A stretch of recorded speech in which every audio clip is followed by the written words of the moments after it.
Shalom, family. I'm new to this. I don't really do this a lot. So I'm going to attempt to read the words of Goker Harim the third, which is in the book of Remembrance, first and second Achee. And if y'all want to read along with me, feel free to. All right. So it states here by saying, "Now behold." Let me be careful here. I'm on a ledge here, if y'all can see. Now behold, listen and learn a great mystery of life. Yea, learn how to determine a godly lifestyle and a clean heart. Those of you who are in the midst of a wicked world, awake and behold the knowledge of God in the last days, and be empowered over sin, and be endowed unto righteousness and oneness with God in your daily walk.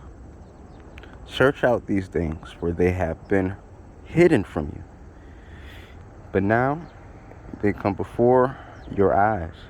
And those who desire to serve God and to have groped to find way have come upon a blessing from the hand of God. And it came to pass that I sat before the Urim, and I looked, and I saw a sun-bathed gentle hillside. And as I looked about to see, I realized I was seeing where Adam and Eve dwelt in Eden.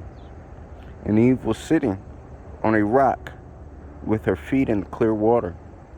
And it came to pass that a falling star streaked across the heavens and lit up in the even as bright as day, the evening, and the meteor landed with a crash and the smoke of burning near the place where Eve was. And Eve was frightened, and with a shriek she fled from before it.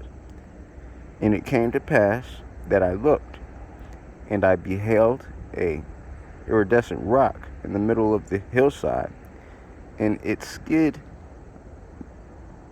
mark as in small crater from its landing. Now I beheld a strange thing happen. I began to hear thoughts and feel the feelings.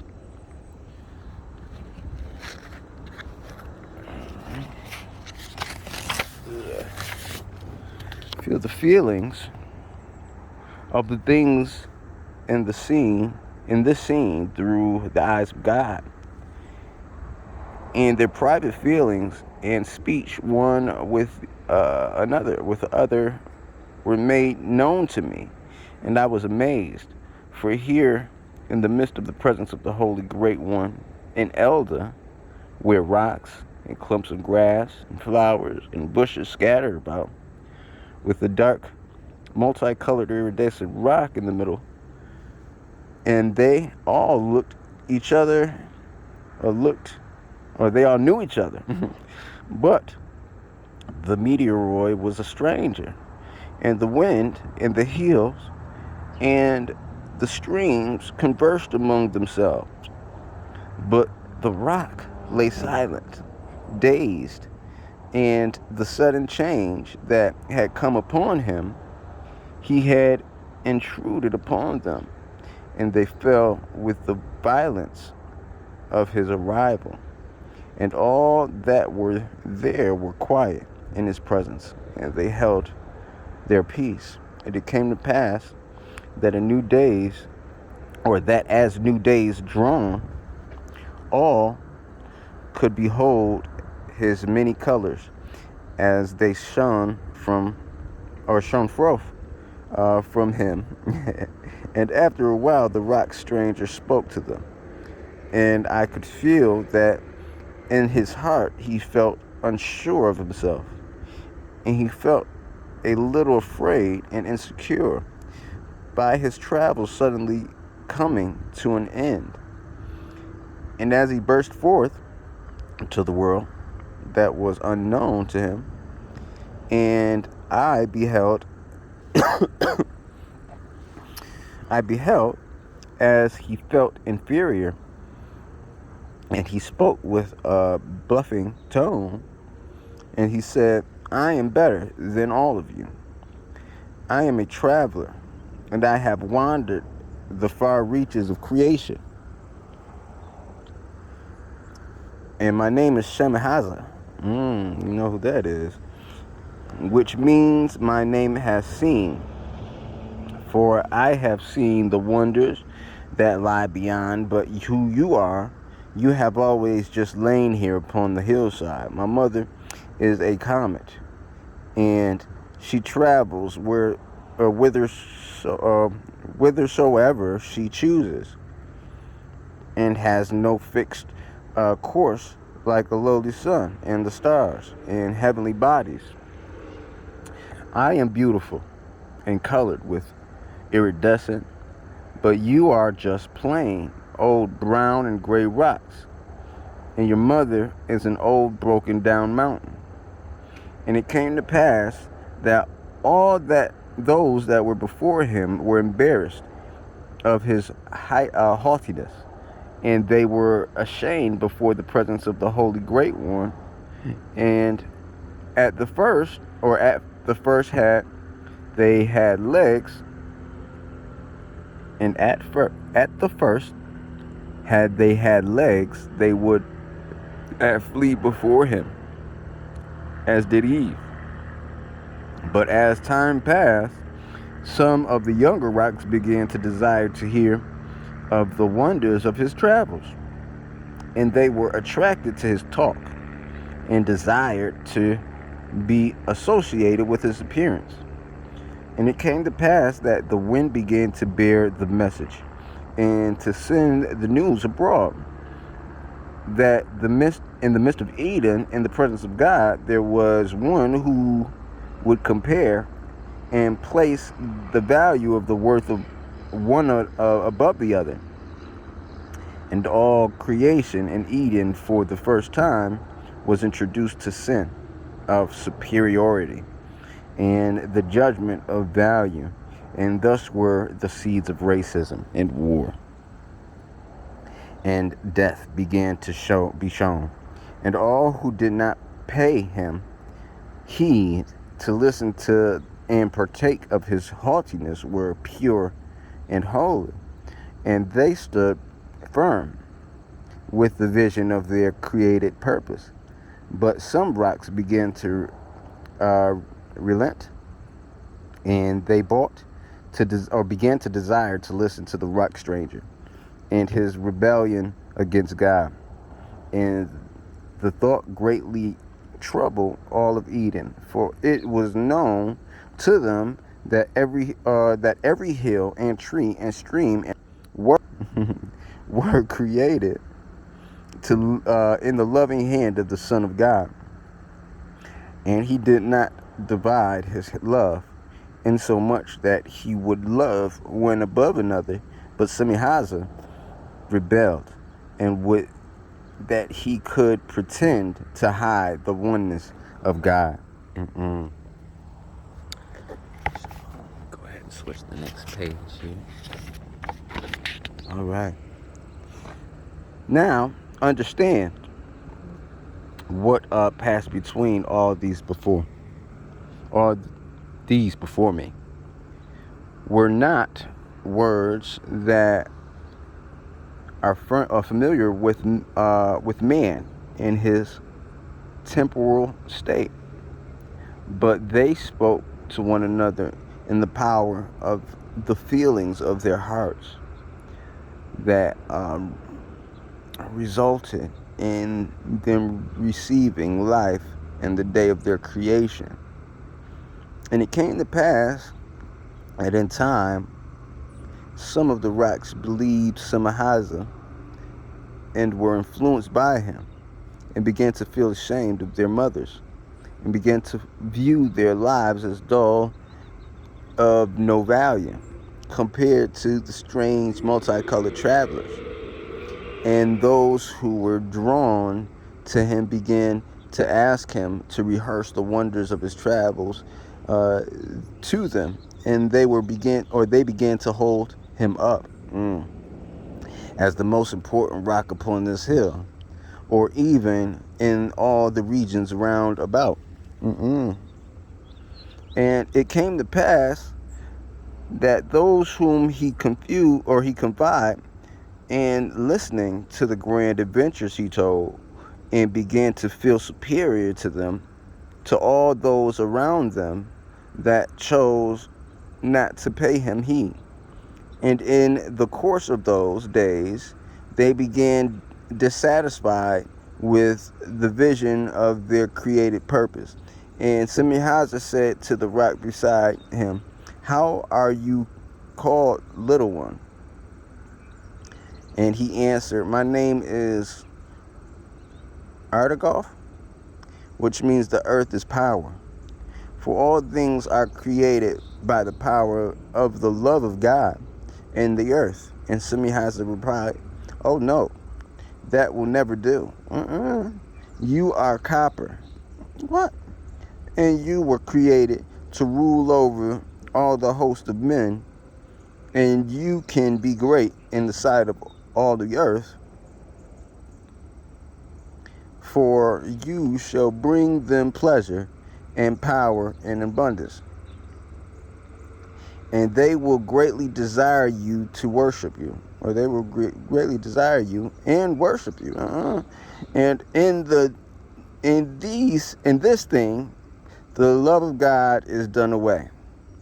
And in this manner did Semihazah give all who would listen lying visions, and he proposed and practiced in the midst of in holy Eden, and in the sight of God. And it came to pass, after Semihazah began to corrupt the vision of any who would listen,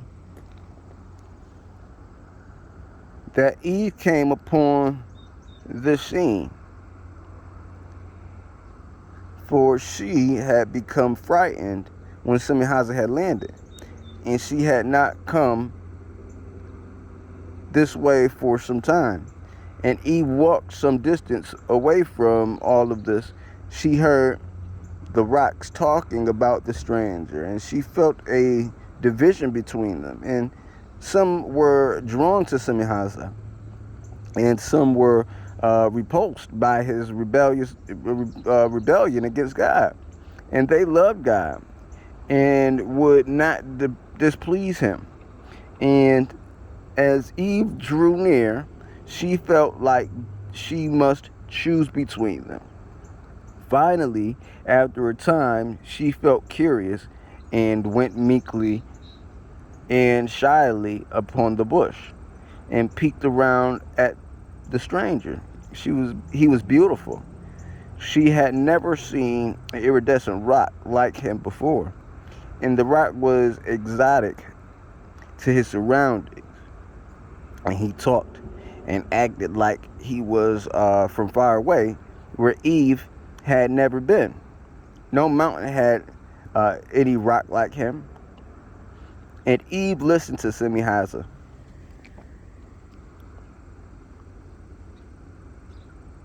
Listened as Semihazah told her stories of grandeur. And she felt drawn to him because he felt from far away and he was beautiful. These two feelings had never entered the heart of Adam before. And his rib was created to be the feeling of his heart made flesh. And she was afraid. For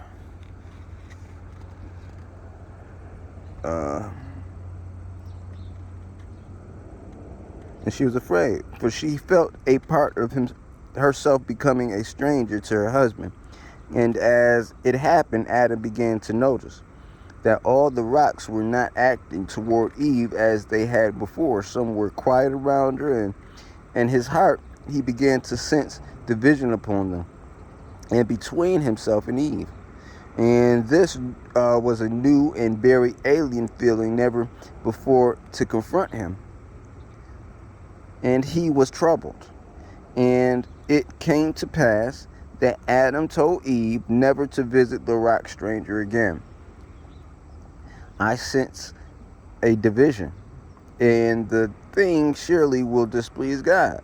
And the rock among the Erkadeshi, upon hearing Adam, who was made in the image of God, began to be greatly ashamed. Wait, what? And the thing surely will displease. Well, I sense a division in this thing, and the thing surely will displease God. And the rocks among the Erkadeshi, upon hearing Adam, who was made in the image of God, began to be greatly ashamed. Okay. For they were ashamed because they were doubting their creation or their created purposes, and they didn't love themselves. And they were thus the first in the earth to cry out for the Redeemer, and they wept. You don't cry out, the rocks will cry out. This is where this and cried out for one who could deliver them from the shame, for it was one in their midst, even one of their own kind, that had first dishonored the love of God and brought a division until the abode of God. And from that day the rocks of the Erkadeshi have ceased not to cry, not continually before the face of the great Holy One, for one who will redeem them and erase the stain of the pollution in the midst of the paradise of God.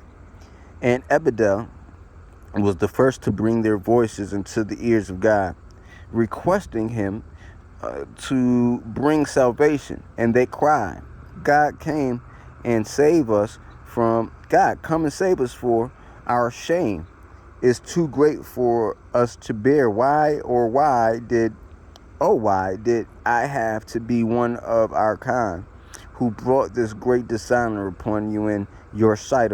And God said, I will have a son, and by his hand I will send Michael, who is one anointed to save you, for there is coming a great war in heaven.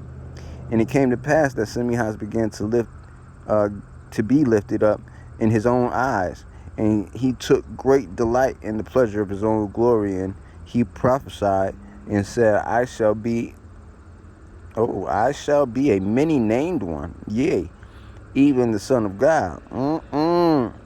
And in the course of heaven, he indeed came to have many names, described his filthiness.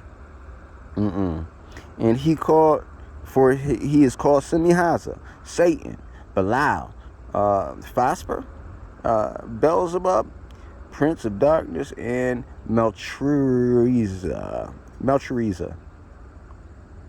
And he began to fight against God, dirty dog, insomuch that he took it upon himself to reveal a vision of his own glory to any of the watchers who would listen. And he would proclaim that with great and swelling acclamation, that the vision of created purpose given by God to some watchers were unsatisfactory, and he would lie and invent for them a vision of self-glory. Now the Lord, when he created all things, had seen that all things were good, and Semihaza had been created with a good and wonderful vision, and his vision of created purpose was for him to see the glory of God as it fills the immensity of creation, and to be the herald of the preeminence and legitimacy of the word of his power, because Messiah is indeed what his name has seen. But this watcher rejected this great vision. What? And he would not honor the word of his power. What? And he invented a lie to replace it, and he now claimed to be the herald of power and legitimacy over the world of pleasure. Oh my goodness. No, it isn't. Mm-mm. And it came to pass that one by one he began to replace the visions of anyone who would listen to him, his lies. And hold on. Now the Lord God had asked Adam and Eve to dress the garden and to keep it. And Adam often spoke to the Arkadoshi, and he besought them to remain faithful to God in all their doings. And it came to pass that one day Eve approached a part of the garden where she had not been, and she came upon a serpent that was many-colored and iridescent. That makes sense. And had appearance much like Semihaza, the rock. And she had began, and she began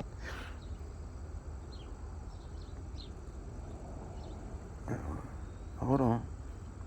And past that one day Eve approached the part of the garden. She witnessed the serpent that was many-colored, iridescent, and appearance such like Semihaza, because it was him. And she had been obedient to the will of God and had obeyed Adam and did not visit that rock stranger anymore. But a subtle change had occurred in her heart, and she found that she could be attracted for the first time to something for how it looked. And it was pleasing to her eye. And because it felt like it was from far away.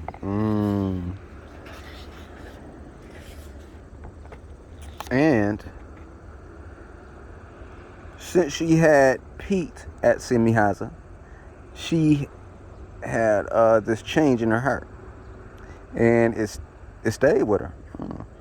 Now that the serpent was named, Nachash, which means the diligent observe to see, or to diligently observe to see that the will of God is done, was good.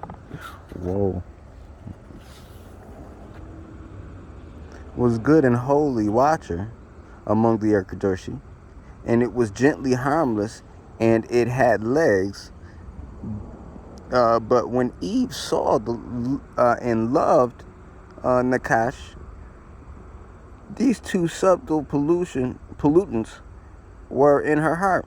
For Nakash was just like until Semihaza in appearance. And Eve, in her innocence, in her heart, innocently felt drawn to her love for Nakash. To love him because he was beautiful to look upon, and because he was to her exotic, and she was honor consumed, to seeing one after his manner, and because Eve associated Nakash in her heart with Samaza, and Samaza was able to speak to her by the mouth of the serpent with subtleties.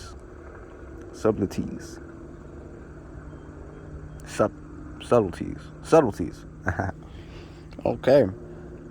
And it came to pass that Semihaza said to Eve by the mouth of her serpent, or by the mouth of the serpent, Eve, know you not that God is better than you? And Eve replied, I know God is good, and he is holy.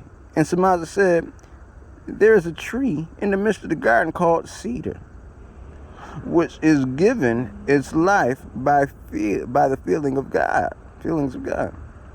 and the feel of the vision of your greatness. And this tree sees all delightful things in our vision of created purpose. And Eve said, I know I am the rib of my husband. And Semihaza said, God is better than you, for he knows to distinguish between good and evil. if you partake of this tree, you will become like God, and you too can know how to distinguish between good and evil. And Eve said, God has forbidden that we should even partake of this tree. And if we did, so we should surely fail, or perish. And Semihasa said, God knows you will not fail, but your eyes shall be open. He's a liar. And you will become like unto God, and to know good and evil. For he wants you to not partake of this so that he can remain superior to you. He is a liar and prince of all lies. And it came to pass that in her heart Eve could feel the spirit that gave life to the cedar tree. And she felt sad in her heart that she had fallen short of the eyes of God. And when she felt the tree, she exclaimed with delight, for it did feel all the good in her that the great Holy One had put there. Wherefore she went into feelings of the tree, and it filled herself with the knowledge of goodness that was in her by the hand of God in her creation. And the feelings of the tree seemed to take away her sorrow that she had fallen short of the eyes of God. And it seemed delightful to her. And she went and brought Adam and said, my husband, this tree feels all the good the Lord God has put into you in the day he created you. And if we partake of it, we can feel like we are as good as God. And Adam said, I know God has forbidden us from partaking of the feelings of this tree. And he was greatly saddened, for he felt a gulf arising between him and his rib. And his great loneliness began to come once again upon him in his heart. He cried out for fear of loneliness, and they both partook of the feeling of the tree. And she partook so she could be as good as God, and he partook because of the fear of loneliness. And it came to pass that when they had partaken of the tree, the eyes of both of them were open, and they beheld that they both had been lied to, and had responded to the lie. And in doing so, they were not now like God, but were strangers to him. And when these things transpired, it was a very sober day in Eden. For the object of creation, yea, even then, which was made in the image of God, and acknowledged Semihasa to obey him. And in this way, the very image of God took upon themselves a portion of one who was rebellious towards God. Oh no. Oh no. And again, in this way, the power of Semihasa rose greatly, for now his soul was become the element of wickedness, and he was recognized by the image of God to be an alternative to God himself. And all the lying vision of those who followed after him were thus affirmed. But our first parents acted inadvertently, and the glory of Semihasa would be short-lived. And Adam and Eve did sin no more after their baptism for purification. And it came to pass that the course of time, there arose one who empowered Semihasa to fully and opponent,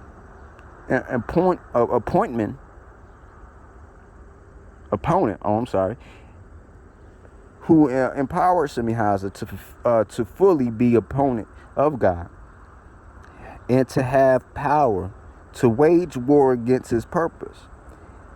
and that man was Cain. And while the sins of the first parents were inadvertent, the sins of Cain's were introverted. Oh, I'm sorry. The sins of Cain were the intervention of his agency to establish and to call forth by using the element of wickedness that Semihaza would be the god of his religion. And in the cult, and Cain ruled over Semihaza, and they entered into a pact of sorcery. Oh Lord, that Cain would establish Semihaza, and if he could gain the desires of his heart over his brother Abel, and it came to pass that Abel was one of the Azazil, or of his brother Abel, and it came to pass that Azazil, who is one of the Decadoshi, and is inscribed 10th by his cunning, opened up to Cain the manner by which it could be accomplished, that he could kill his brother without drawing near to him, and thus the thing would not be known. Okay. And the guilt of Cain would not come forth, and the thing would be kept secret in the midst of the earth.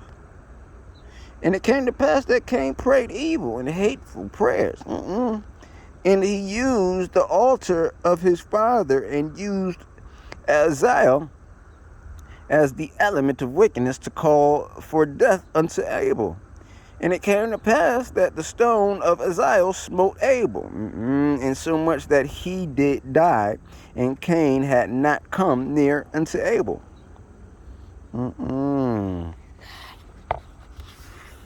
And had done nothing to pray his hateful prayers, but to pray his hateful prayers against him. And a falling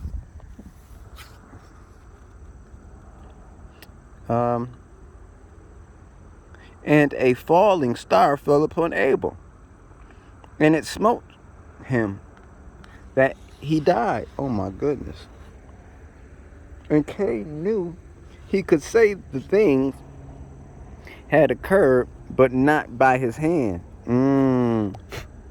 But Semihaza had deceived him, for he had not revealed it to Cain that the thing could not be hidden from God.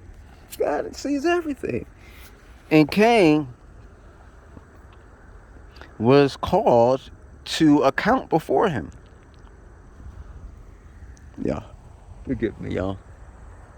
I need to take a little sip, but let's continue.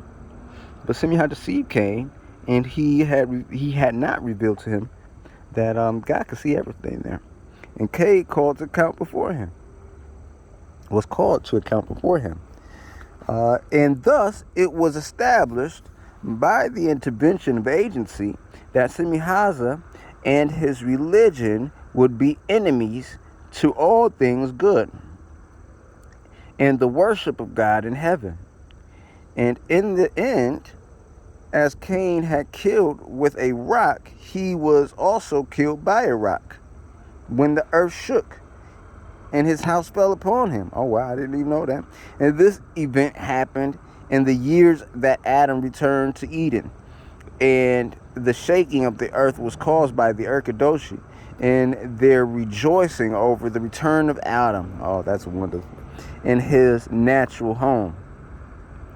And it came to pass that the war increased and it grew. And there was many evil men who put their hand to the task of affirming the lying visions of Semihaza and his band. And it grew until Semihaza took with him 1/3 of the host of heaven. Oh, wow. Even to the number of 200 watchers who repelled to follow him. And it came to pass that one arose who was descendant of Cain, whose name was Lamech, which means to be the instructor, instructed by darkness. Oh my! And Lamech received instruction by the hands of the Decadoshi, starting with Semahazah himself.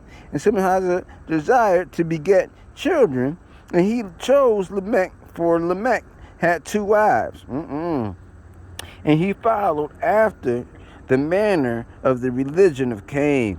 And he was the first to enter into wickedness, and having more than one wife.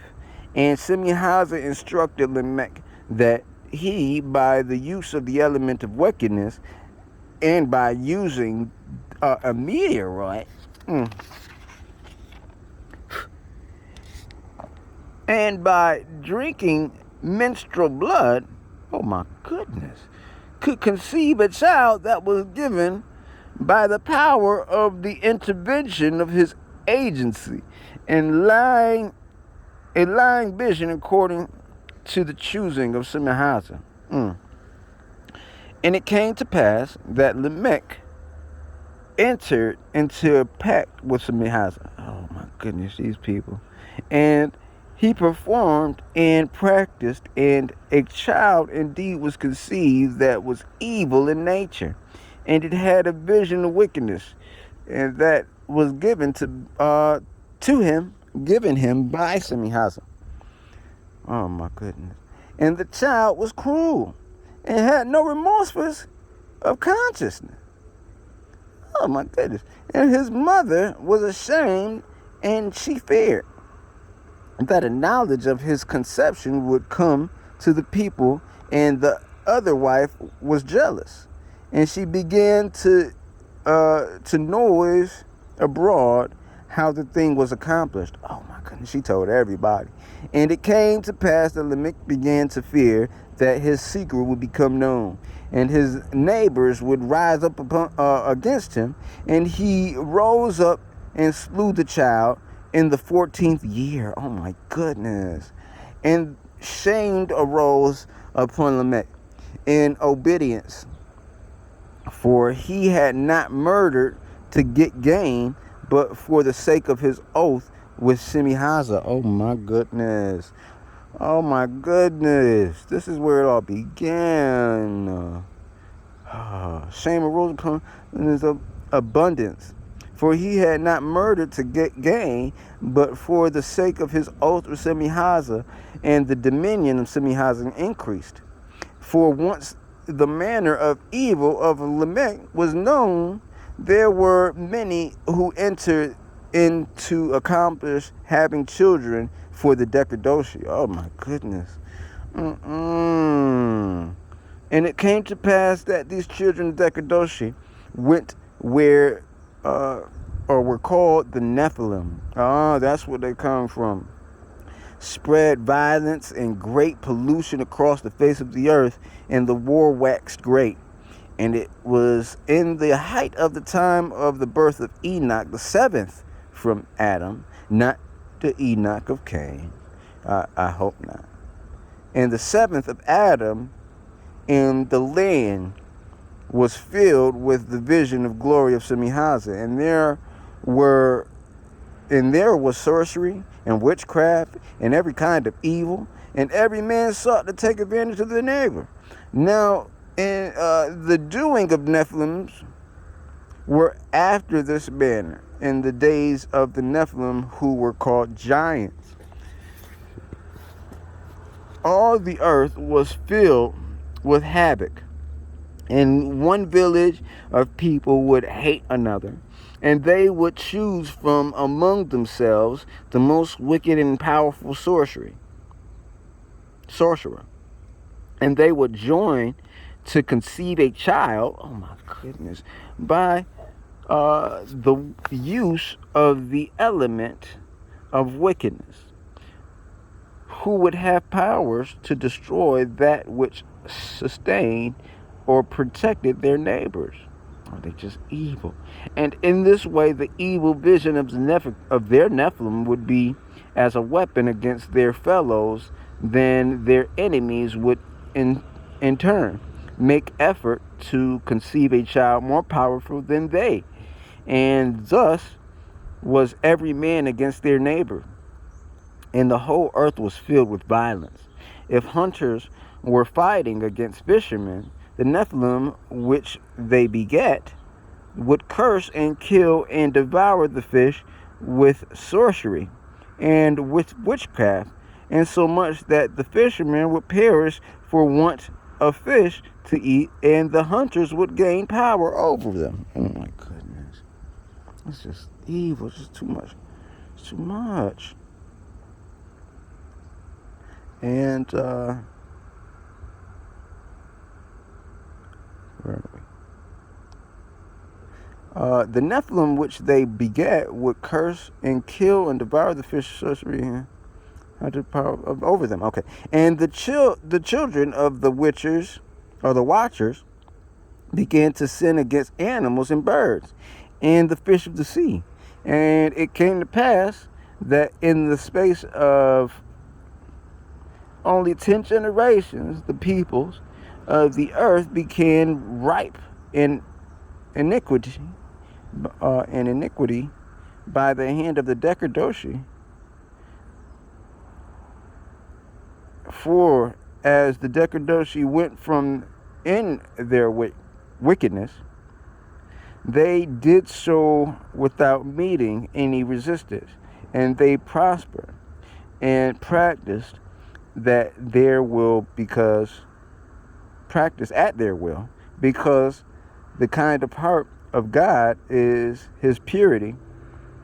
In his purity made no allowance against evil, nor did he bring to mind naught by his great delight in his love for his creation, and in their visions of grandeur of his love for them.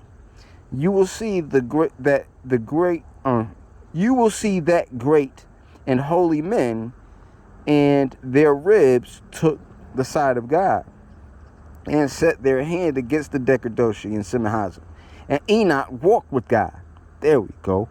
And was mighty one. He was a mighty one, to lay the foundation of their obedience to the will of the Messiah. And Noah besought God and in behalf of all the families of the earth, and in this way brought forth the flood. And he enabled the great Holy One. All right, yes.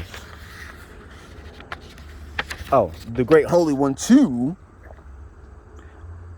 subdued those fallen from their first estate, and bury them in the earth out of his sight. And thus, when they were bound and reeling from the blow of the flood, the great man Shem established the covenant with the Erkadoshi, which was called Shabuah. And he in this way built unto the holy ones of heaven, who dwell among men upon the earth, a resistance to evil and corruption. And thus we see that it was by the land of the holy order of the priesthood, that was after the manner of Melchizedek, that the intervention of the just began to turn war against Decadoshi, and the brother Jared was such a one.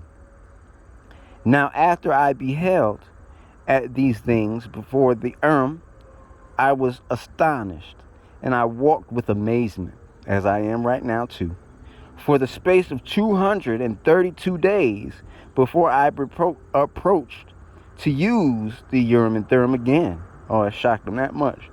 For I was very desirous to understand all these things that the Lord had prepared my soul for this work. All right. Thank y'all for reading the first chapter of the first book of Achee. I'm going to try read the next chapter or chapter 1 of the book of Achee. My next video, we will be going into that. But then thank y'all. All praise to the Most High. I'm new to this, so keep me in y'all prayers. Thank y'all. Love y'all.